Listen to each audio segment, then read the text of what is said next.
Hello दोस्तों, राधे राधे। कैसे हैं आप सब? आई ठीक ही होंगे। तो चलिए हम आप सबको एक कहानी सुनाने जा रहे हैं। तो सुनाते हैं।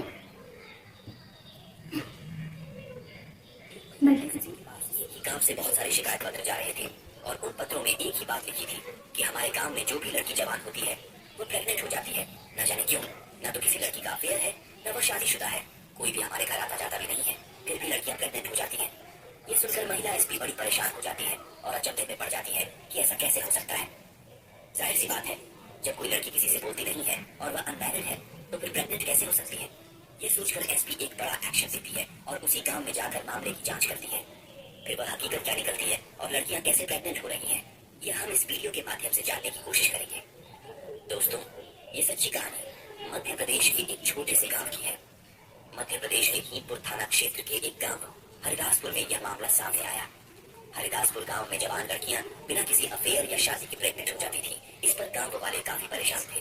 अब गांव में इस बात को लेकर बहुत चिंता थी और लोग अपनी अपनी लड़कियों पर कड़ी नजर रखने लगे थे। उन्हें डर था कि उनकी बेटी भी प्रेग्नेंट न हो जाए, इसीलिए लड़कियों को घर से अकेला नहीं जाने देते थे और न ही किसी को घर में आने देते थे। फिर भी एक दिन एक लड़की के पेट में दर्द होता है और जब उसे डॉक्टर के पास ले जाया जाता है तो डॉक्टर बताते हैं कि वह लड़की प्रेग्नेंट है। ये सुनकर लड़की के पिता लाल सिंह बहुत परेशान हो जाते हैं।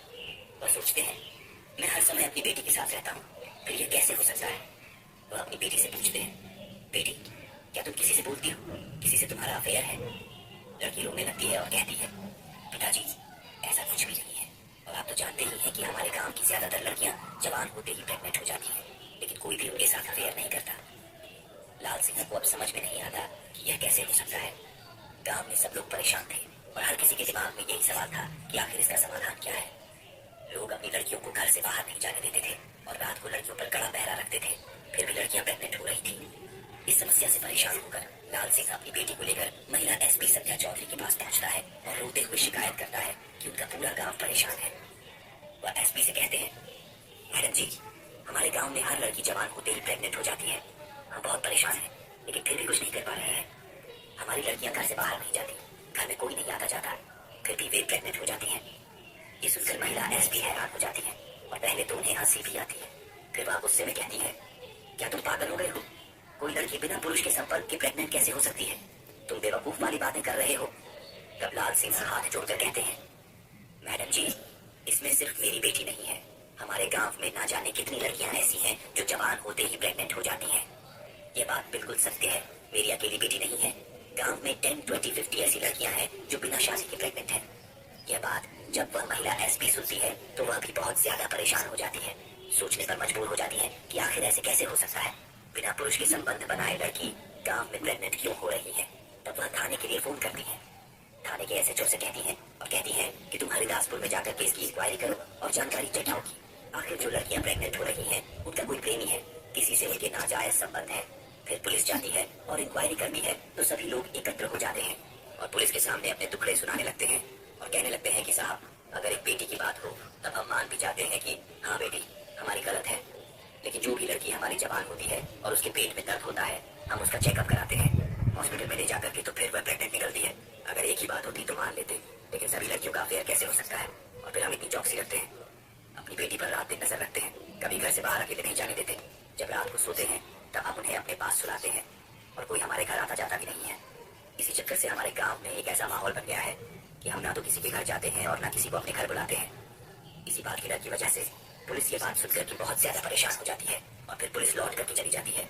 और फिर जो और संध्या चौधरी एसपी होती है जिले की, उनसे पुलिस जाकर के कहती है, जो थाने के इंस्पेक्टर होते हैं, वह कहते हैं, मैडम जी, हम भी इस बात को सुनकर के बड़े हैरत में हैं कि आखिर उस गांव के लोग सभी मिलकर के हमारे पास आए थे और उन्होंने कहा था कि हम अपनी लड़कियों पर बहुत ज्यादा पाबंदी रखते हैं और हमारी लड़कियों का किसी के साथ अफेयर भी नहीं है। और एक दो लड़की नहीं, उस गांव में 10, 20, 50 लड़कियां ऐसी हैं जो जवानी में कदम रखती हैं और प्रेग्नेंट हो जाती हैं। ये बात सुनकर के अब तो मैडम का भी दिमाग काम करना बंद कर देता है कि आखिर ऐसे कैसे हो सकता है। तब मैडम विचार करती है, जरूर तो कुछ बात होगी, या तो ये लड़कियां इस बात को छुपा रही हैं या फिर जरूर इनका किसी के साथ अफेयर होगा या फिर कोई और बात होगी। तभी वह मैडम कहती है, ठीक है, अगर तुम्हारे बस की बात नहीं है तो मैं स्वयं इस बारे में जानकारी जुटा लूंगी कि आखिर इन लड़कियों के साथ में ऐसा कैसे होता है। फिर महिला जो एसपी संध्या चौधरी होती है वह अपना भेष बदलती है और कंधे पर एक झोला टांग लेती है और ऐसे कपड़े पहन लेती है जैसे कि कोई मांगने वाली हो।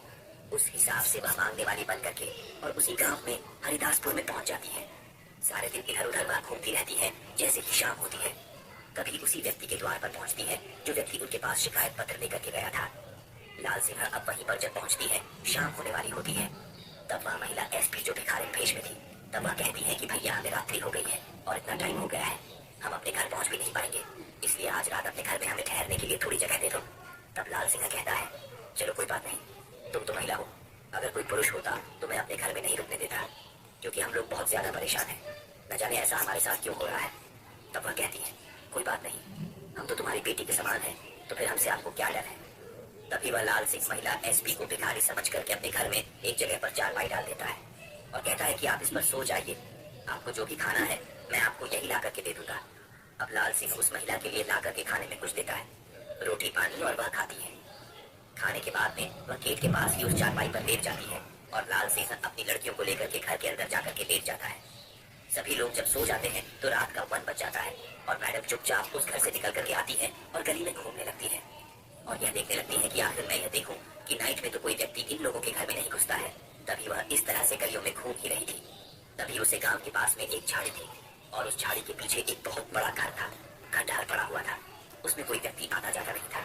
तभी वह देखती है कि उसी खंडहर से 2 शराबी निकल करके आ रहे थे और उनके हाथ पैर सीधे नहीं गिर रहे थे और वह झूमते हुए उन गलियों में आने लगे। तभी वह मैडम उनको देख करके एक साइड में हो जाती है, एक दीवार की आग ले लेती है और वह क्या देखती है कि कुछ देर के बाद में जब एक जाता है तो वह मेन गेट के लिए खोल देता है।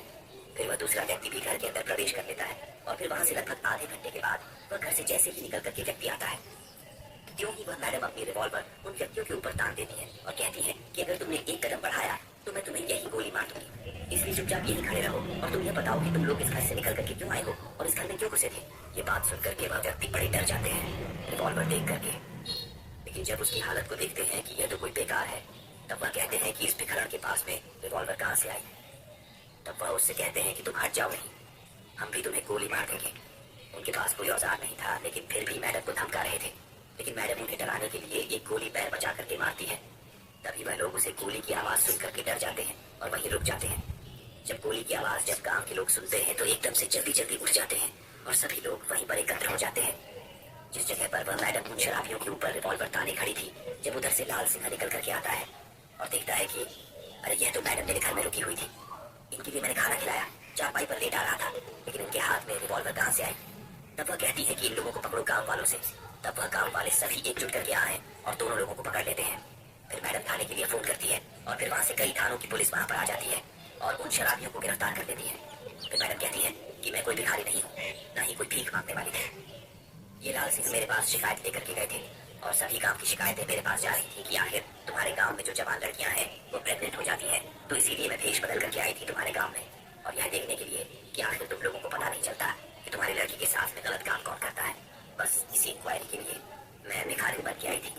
कहते हैं कि मैडम ने बड़ा अच्छा काम किया जो हमारे गाँव में इन शराबियों को पकड़ा, लेकिन इस बात का खुलासा नहीं हो पाया था कि आखिर ये शराबी क्यों गुस्से थे। तब वह थाने लेकर के जाते हैं और थाने ले जाने के बाद में उनसे फिर पूछताछ की जाती है। पहले तो वह कुछ बताते नहीं है। जब पुलिस अपने हथकंडे से जब पूछती है कि आखिर यह बताओ कि तुम रात्रि के 1 o'clock बजे उस घर में क्यों घुसे थे, तब वो टूट जाते हैं, पुलिस की मार की वजह से, और रोने लगते हैं और गिड़गिड़ा लगते हैं। कहते हैं कि मैडम जी हम बस यही काम करते हैं, जब दारू पी करके आते हैं दोनों लोग और फिर लोगों के घर में घुस जाते हैं और जिसकी भी जवान लड़की देखते हैं वह लोग अपने बीच में आकर लड़की को सुलाते हैं। फिर भी हम उस लड़की के मुंह पर और इन सभी के मुंह पर एक ऐसा स्प्रे मार देते हैं कि ये लोग गहरी नींद में सो जाते हैं, इन्हें पता भी नहीं चलता और उस लड़की को भी पता नहीं चलता। फिर हम उस लड़की को उनके बीच से उठा करके दूसरी जगह ले जाते हैं और उनके साथ में शारीरिक संबंध बनाते हैं। फिर इस लड़की को उसी जगह पर बिठा कर कि हम घर से निकल करके चले जाते हैं और हमारा यह रोज का क्रम बन गया है। आज इस घर में तो कल उस घर में, तो कल उस घर में। इस प्रकार से जब हम दोनों लोग इन लड़कियों के साथ शारीरिक संबंध बनाते हैं, इसी बीच ये लड़कियां प्रेग्नेंट हो जाती हैं।